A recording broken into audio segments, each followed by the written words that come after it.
Hello and नमस्ते। मेरा नाम अंजलि कुमारी है एंड आज हम क्लास 11th फिजिक्स का चैप्टर यूनिट एंड मेजरमेंट पढ़ने जा रहे हैं। तो इसको स्टार्ट करते हैं। Chapter name unit and measurement. So unit and measurement chapter आपके फंडामेंटल्स के लिए बहुत ज़्यादा ही इम्पॉर्टेंट है, बिकॉज फिज़िक्स में फिज़िकल क्वांटिटीज़ होती हैं। हर क्वांटिटीज़ के साथ एक यूनिट एसोसिएटेड होती है। जैसे कि अगर आप चल रहे होते हैं तो आप डिस्टेंस को सेंटीमीटर, मीटर, किलोमीटर्स में नापते हैं कि ठीक है इतने किलोमीटर दूर हमें जाना है। तो किलोमीटर एक यूनिट हो गई। हम चल रहे हैं, ये एक फिज़िकल क्वांटिटी हो गई। एंड देन उसको मेजर कैसे करते हैं उन सब चीज़ों के बारे में जानेंगे। तो ये हमारा एक बहुत ही बेसिक चैप्टर है, तो इसको स्टार्ट करते हैं। यूनिट एंड मेजरमेंट को पढ़ने के टाइम हमें जो सबसे पहली चीज़ पता होनी चाहिए वो ये है कि फिज़िकल क्वांटिटी क्या होती है। फिज़िकल क्वांटिटी तो all the quantities which are used to describe the law of physics are called physical quantity। जितनी भी क्वांटिटी है हमारे पास जो फिज़िक्स के लॉ को डिफ़ाइन करने में हेल्प करती है उसको फिज़िकल क्वांटिटी कहते हैं। जैसे कि अगर हम चल रहे हैं तो हमने एक लेंथ, एक डिस्टेंस कवर करी है। डिस्टेंस क्या होती है? एक लेंथ होती है। तो लेंथ एक फिज़िकल क्वांटिटी है। आपका कोई वेट है, वेट किसकी वजह से बनता है? मास की वजह से बनता है। तो मास एक फिज़िकल क्वांटिटी है, वेट भी एक फिज़िकल क्वांटिटी है। आप दूध लेने जाते हो तो उसको लीटर्स में नापते हैं। तो कंटेनर का जो वॉल्यूम जिसमें आपने दूध डाल रखा है, वॉल्यूम एक फ़िज़िकल क्वांटिटी। ऐसी ही बहुत सारी क्वांटिटीज़ फ़िज़िकल क्वांटिटी में आती है। उसकी बेसिक डेफिनेशन यही है कि जितनी भी क्वांटिटीज़ जो फिज़िक्स के लॉ को समझाने में हेल्प करती है या जिसके चारों ओर फिज़िक्स घूमती है उनको फिज़िकल क्वांटिटी कहते हैं। फिज़िकल क्वांटिटी दो टाइप की होती है, एक होती है फंडामेंटल क्वांटिटी और एक होती है derived quantity. Fundamental and drive quantity. अब इन दोनों की डेफिनेशन क्या है? तो फंडामेंटल क्वांटिटीज़, फंडामेंटल वर्ड से ही आपको समझ में आ गया होगा, जो किसी और चीज़ से मिलके ना बनी हो, बिल्कुल बेसिक हो। बेसिक तो फंडामेंटल मतलब बेसिक क्वांटिटीज़। जैसे कि लेंथ, लेंथ किसी और चीज़ से मिलके नहीं बनी है, तो लेंथ एक बेसिक क्वांटिटी हो गई। लेकिन अगर मैं बात करूँ डेंसिटी की, आपको पता होगा कि डेंसिटी कैसे लिखते हैं। डेंसिटी होता है मास अपॉन वॉल्यूम, जिसको रो से लिखा जाता है। तो डेंसिटी दो चीज़ से मिलके बना हुआ है, मास एंड वॉल्यूम से। तो क्या डेंसिटी एक फंडामेंटल क्वांटिटी हुई? नहीं, डेंसिटी कोई भी फंडामेंटल क्वांटिटी नहीं है। पर क्या मास फंडामेंटल क्वांटिटी हुआ? बिल्कुल, क्योंकि मास किसी चीज़ से मिलके नहीं बना हुआ है, तो मास एक फंडामेंटल क्वांटिटी है।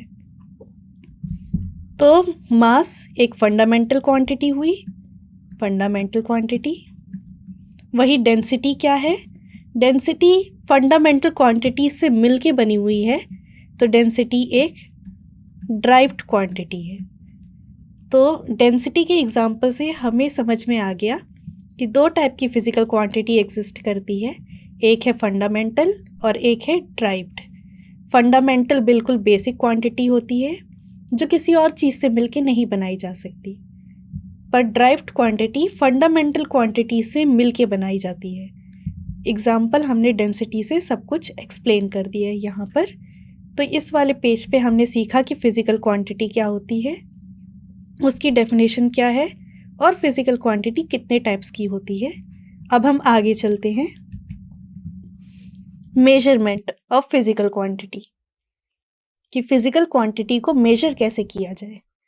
Measurement of any physical quantity involves comparison, okay, with a certain basic, arbitrarily choose, internationally accepted reference standard called unit. किसी भी फिजिकल क्वांटिटी को मेजर करने के लिए हम क्या करते हैं, कुछ ना कुछ चीज़ का यूज़ करते हैं जिसे हम कहते हैं यूनिट। मान लो कि आप चल रहे हो, जैसे कि हम डिस्कस कर चुके हैं कि डिस्टेंस एक फिजिकल क्वांटिटी है। मान लिए आप चले, पर कितना चले। फॉर एग्ज़ाम्पल मान लेते कि हम 1 किलोमीटर चले, तो ये जो किलोमीटर है वो एक यूनिट होती है। तो आपको समझ में आ गया कि हर एक फिजिकल क्वांटिटी के साथ एक यूनिट एसोसिएटेड होती है। जैसे लेंथ को हमने इस एग्जांपल में मेजर किया किलोमीटर में, तो किलोमीटर क्या है, एक यूनिट है। लेकिन कैसे हमें पता चलेगा कि इतनी पर्टिकुलर डिस्टेंस 1 किलोमीटर है? या फिर कैसे पता चलेगा कि आपके हाथ में कोई सामान है, मान लो ये पेन है, इसका वेट 10 ग्राम है, तो हमें कैसे पता चल रहा है कि इसका वेट 10 ग्राम है? हमने किसी ना किसी चीज़ के साथ कंपेयर किया होगा, तभी यहाँ पर वर्ड इन्वॉल्व किया है मैंने, कंपैरिजन। जैसे कि फॉर एग्जांपल हमने वेट बैलेंस देखा होगा कि हम एक साइड पे 1 केजी का एक ब्लॉक रखते हैं, दूसरी साइड पे हम अपने फ्रूट्स जो भी हमें ख़रीदना है बाज़ार से वो रखते हैं एंड चेक करते हैं कि ये बिल्कुल सीध में है, लाइन में है। तो हमने कैसे डिफ़ाइन किया कि जो चीज़ हम ख़रीद रहे हैं वो 1 किलोग्राम की ही है? क्योंकि हमने साइड में रखे 1 किलोग्राम के ब्लॉक से उसको कंपेयर किया। तो ऐसे ही कोई भी जो हम बेस चूज़ करते हैं, हमें कैसे पता चला कि इतनी डिस्टेंस 1 किलोमीटर ही होगी? तो हमने सबसे पहले कुछ स्टैंडर्ड सेट किए होंगे एंड उन स्टैंडर्ड को हमने इंटरनेशनली एक्सेप्टेड किया कि हाँ, इतनी ही डिस्टेंस 1 किलोमीटर होनी चाहिए। इंडिया में जो 1 किलोमीटर है वो यूएस में जाके 1 किलोमीटर की डिस्टेंस कम या ज़्यादा नहीं हो जाएगी, हर जगह सेम होगी। सो इंटरनेशनली एक्सेप्टेड है और उन्हीं को कहा जाता है यूनिट्स। आई होप इस एग्जाम्पल से आपको यूनिट्स की डेफिनेशन क्लियर होगी। नेक्स्ट पॉइंट है the unit which are use to represent fundamental quantities. Fundamental quantities को रिप्रेजेंट करने के लिए जो हम यूनिट्स का इस्तेमाल करते हैं उनको फंडामेंटल या बेस यूनिट कहते हैं। फॉर एग्ज़ाम्पल लेंथ एक फंडामेंटल क्वांटिटी है एंड इसकी यूनिट क्या है, इसकी यूनिट मीटर होती है, जिसे स्मॉल m से लिखते हैं। तो मीटर एक बेस यूनिट हो गई। अब जैसे फिजिकल क्वांटिटीज़ 2 टाइप की थी, फंडामेंटल एंड ड्राइव्ड, ऐसे ही यूनिट्स भी 2 टाइप की होगी। एक है फंडामेंटल, जो फंडामेंटल क्वांटिटी के साथ एसोसिएटेड होगी, एंड दूसरी होगी ड्राइव्ड यूनिट, जो ड्राइव्ड क्वांटिटी के साथ एसोसिएटेड होगी। फॉर एग्जांपल अपने डेंसिटी के एग्जांपल पे आ जाते हैं हम। डेंसिटी क्या था, मास अपॉन वॉल्यूम। मास की यूनिट क्या होती है, मास की यूनिट होती है फॉर एग्जांपल किलोग्राम। वॉल्यूम को हम फॉर एग्जांपल मीटर में नाप रहे हैं, तो वॉल्यूम की यूनिट क्या हो जाएगी, मीटर क्यूब। तो केजी अपॉन मीटर क्यूब एक ड्राइव्ड यूनिट है, क्योंकि ये एक ड्राइव्ड क्वांटिटी के साथ एसोसिएटेड है। तो हमने यहाँ पर सीखा कि फिज़िकल क्वांटिटीज़ के साथ एक यूनिट एसोसिएटेड होती है एंड यूनिट भी 2 टाइप की होती है, fundamental and derived unit. Fundamental unit fundamental quantity के साथ एसोसिएटेड होती है and derived unit derived quantity के साथ एसोसिएटेड होती है। ये आपको क्लियर होगा। अब हम आगे चलते हैं। यहाँ पर मैं एक्सप्लेन करना चाहती हूँ कि लेंथ की यूनिट मीटर भी हो सकती है, किलोमीटर भी हो सकती है, सेंटीमीटर भी हो सकती है। तो एक ही फंडामेंटल क्वांटिटी की बहुत सारी यूनिट्स हो सकती है एंड बहुत सारी यूनिट्स का हमने सिस्टम बनाया।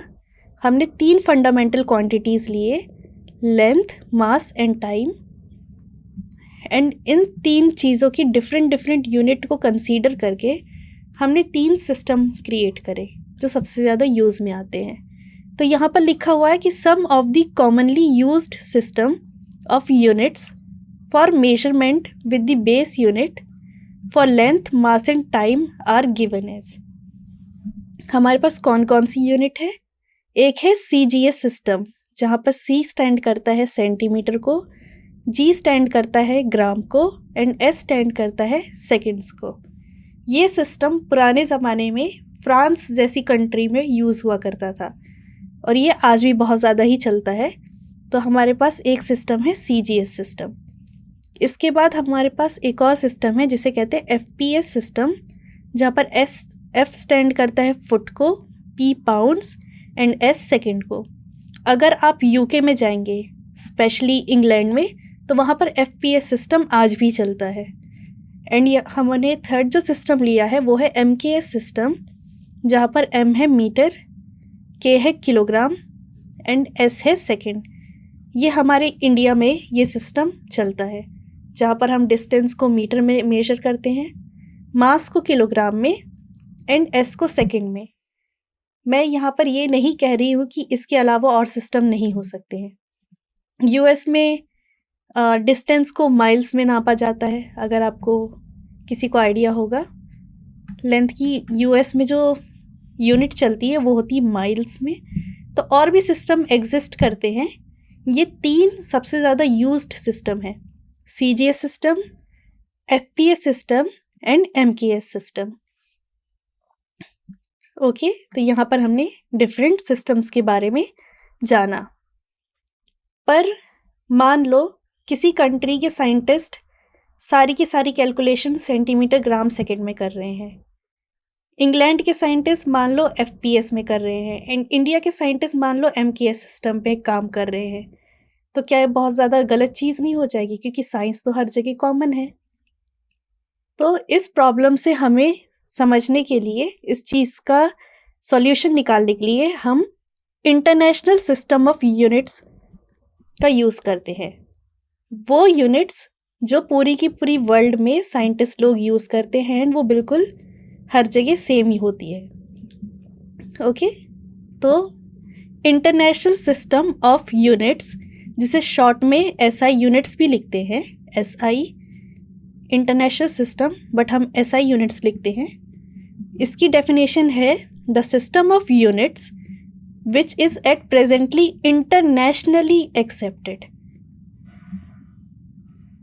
पूरी दुनिया में वही सिस्टम एक्सेप्ट किया जाता है for measurement in the international system of units.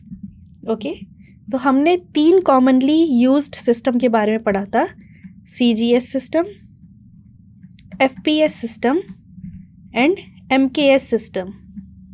हमारे पास ये 3 सिस्टम थे जो दुनिया के अलग अलग हिस्सों में इस्तेमाल होते हैं। बट साइंटिस्ट कम्युनिटी क्या कहती है कि हम कोई भी कैलकुलेशन करेंगे तो हम एक ही सिस्टम में करेंगे, जो कि चूज़ किया जाता है MKS सिस्टम। ओके, एंड इसी सिस्टम में आने वाली सारी की सारी यूनिट SI यूनिट्स कहलाती हैं। This system contains 7 fundamental units. 7 हमारे पास फंडामेंटल यूनिट्स है 7 डिफरेंट क्वांटिटीज़ के लिए, एंड 2 सप्लीमेंट्री यूनिट्स हैं 2 डिफरेंट क्वांटिटीज़ के लिए, जिसको हम आगे एक टेबल के थ्रू आपको एक्सप्लेन करेंगे। तो हम आगे बढ़ते हैं एंड ये रही वो टेबल। ये टेबल है फंडामेंटल यूनिट्स के लिए।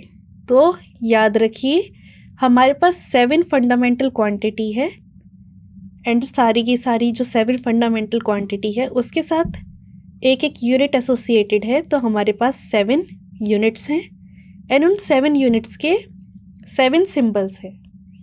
ओके, अब सिंबल्स के बारे में भी जान लीजिए कि सिंबल्स में, जैसे कि हमें पता है फोर्स की यूनिट क्या होती है, न्यूटन होती है। तो हमेशा याद रखो, कभी भी किसी साइंटिस्ट का नाम अगर यूनिट में होता है तो उसको अगर पूरा लिखना है तो पहला वर्ड स्मॉल लेटर ही होगा, पहला अल्फ़ाबेट। बट अगर इसको शॉर्ट फॉर्म में लिखना है तो जो पहला अल्फ़ाबेट होगा वो कैपिटल में होगा। सिंबल्स को लिखने का ये बेसिक रूल होता है, हमें बस इतना जानना है। तो अब हम पढ़ते हैं। पहली जो हमारी फंडामेंटल क्वांटिटी है वो है लेंथ, उसका जो एसआई यूनिट है वो है मीटर एंड उसका सिंबल क्या है, स्मॉल एम। सेकंड जो हमारे पास फंडामेंटल क्वांटिटी है वो है मास, उसकी फंडामेंटल यूनिट क्या है या एसआई यूनिट, किलोग्राम, शॉर्ट में कैसे लिखते हैं, केजी।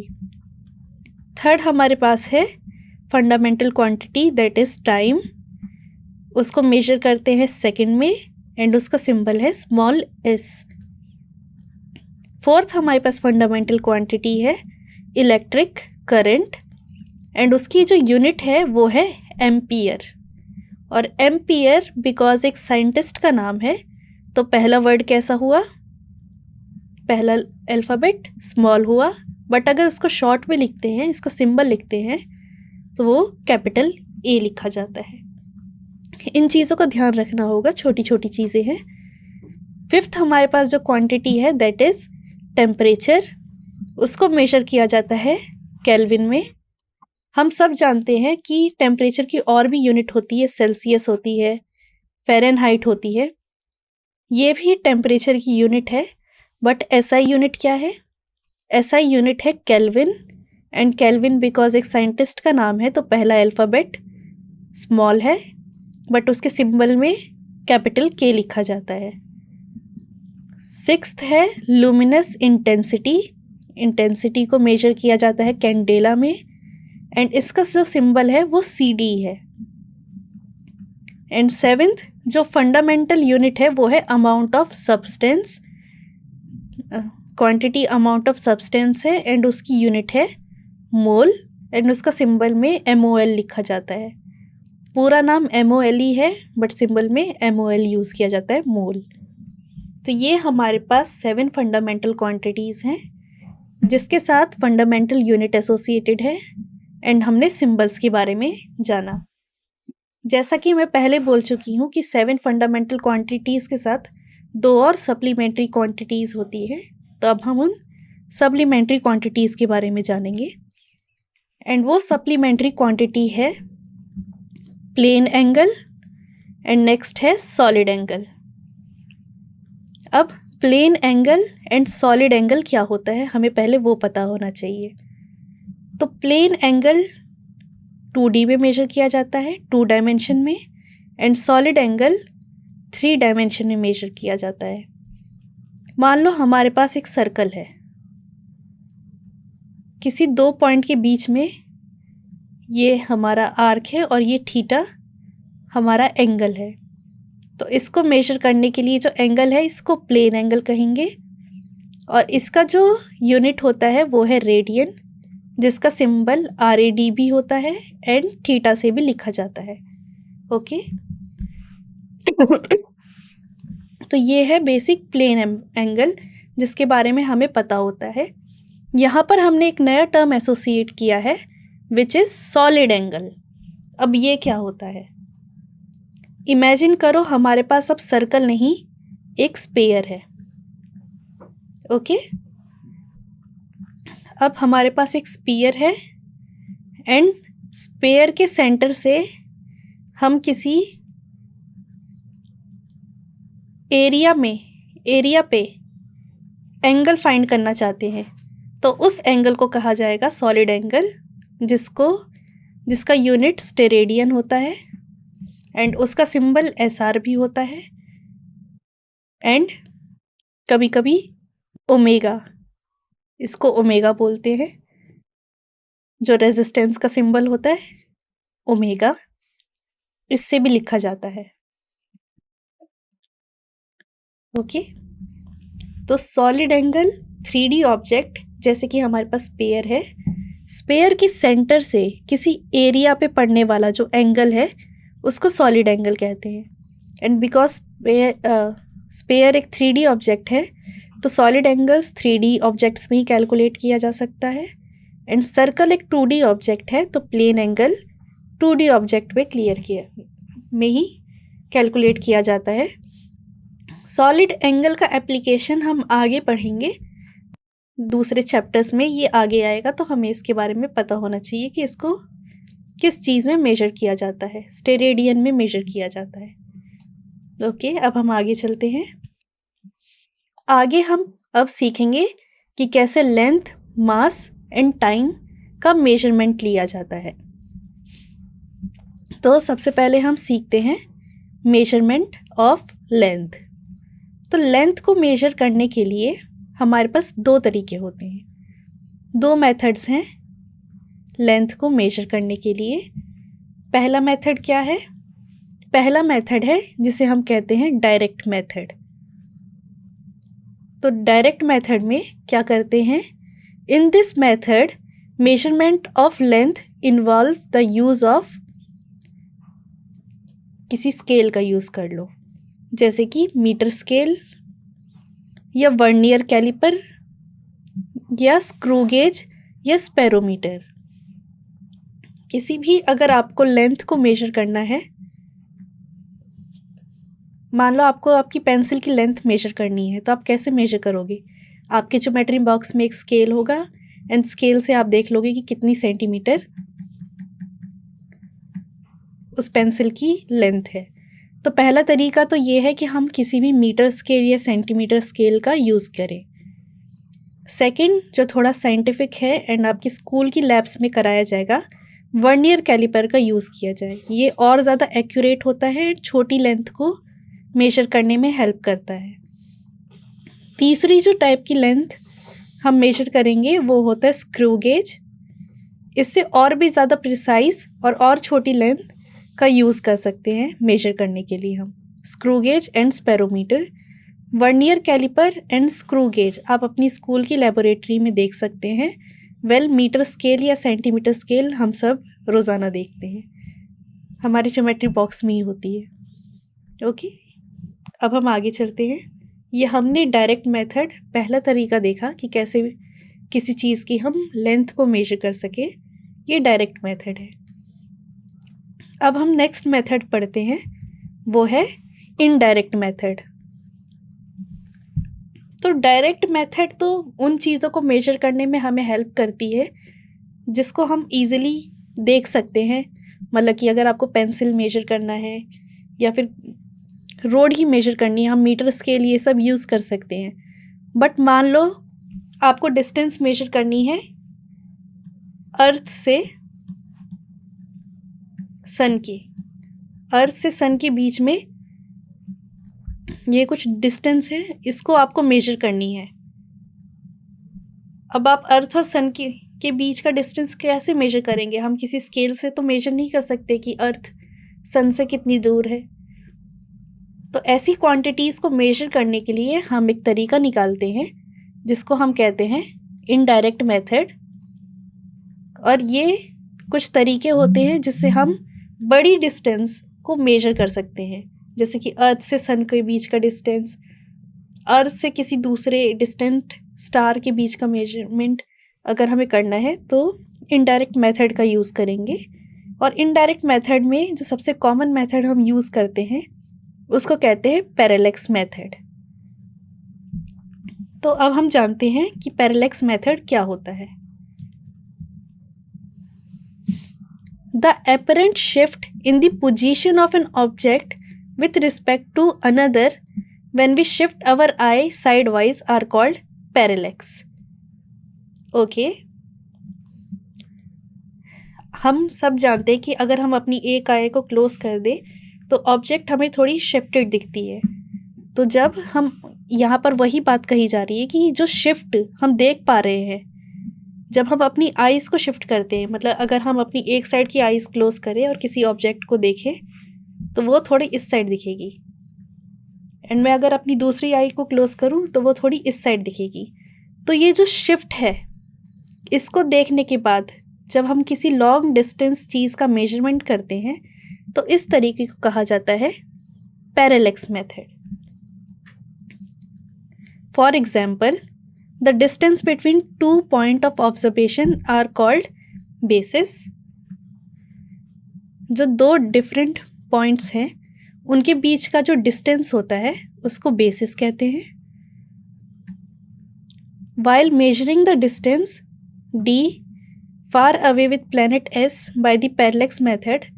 तो अब हम यहाँ पर क्या करेंगे, पैरेलैक्स मेथड का यूज़ करके हम एक फॉर्मूला डेवलप करेंगे कि हम मेजर कर सके कोई डी डिस्टेंस दूर ऑब्जेक्ट की। ओके, एंड इसका डायग्राम आगे है, ये रहा। तो हमें डी डिस्टेंस दूर एक ऑब्जेक्ट का मेजरमेंट करना है। हमने अपनी एक आई क्लोज करी तो हमें वो ऑब्जेक्ट ए पोजीशन पे दिखने लगा, डिस्टेंस डी ही होगी।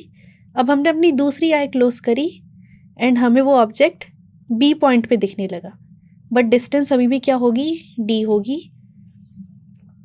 ये बी शिफ्टेड डिस्टेंस है और ये एंगल बन रहा है हमारा A S P which is equal to theta.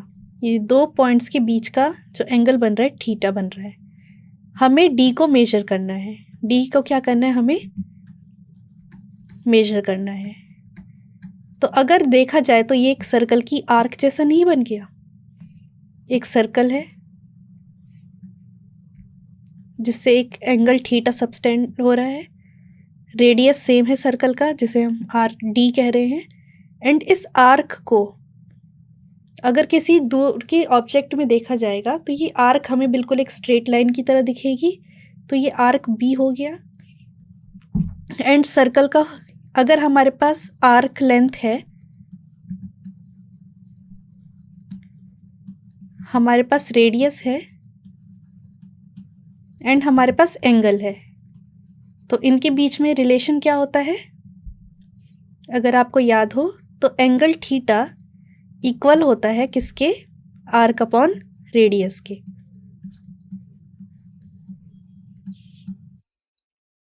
Radius हमें कैलकुलेट करनी है, एंगल हमें पता चल जाएगा एंड हमें आर्क दो पॉइंट के बीच का डिस्टेंस हमें पता चल जाएगा, तो हम रेडियस कैलकुलेट कर सकते हैं।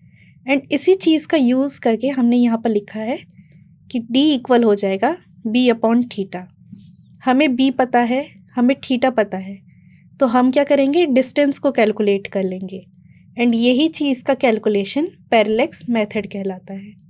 तो आज की क्लास में हमने फिज़िकल क्वांटिटी क्या होती है उसके बारे में जाना, यूनिट्स क्या होते हैं उसके बारे में जाना, फिर हमने डिफरेंट सिस्टम ऑफ यूनिट्स पढ़े, फिर उसके बाद हमने एसआई यूनिट पढ़ा, फिर हमने स्टार्ट किया topic measurement of length, mass and time, जहाँ पर आज हमने मेजरमेंट ऑफ लेंथ सीखा। नेक्स्ट क्लास में हम measurement of mass, measurement of time and आगे इस चैप्टर को कंटिन्यू करेंगे। Thank you.